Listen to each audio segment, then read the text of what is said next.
Hey guys, and welcome back to this channel. In this video, I'll be showing you guys what you can do if you've missed a day or two in the 2025 Dress to Impress advent calendar. So let's press on one of the days. For instance, I've missed this one.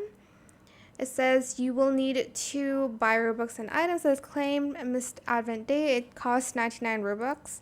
So if you missed a few, I guess you better claim it before the day ends, or else you'll need Robux to claim the days that you've missed.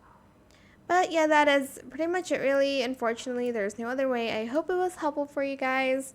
Don't forget to like, comment, share, and also subscribe to this channel if you haven't done that already. If you have any more questions about this video, just leave it in the comment section down below.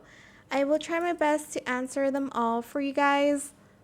And if you found this video helpful, please click the thanks button as well. That is it. Thank you so much for watching. Bye.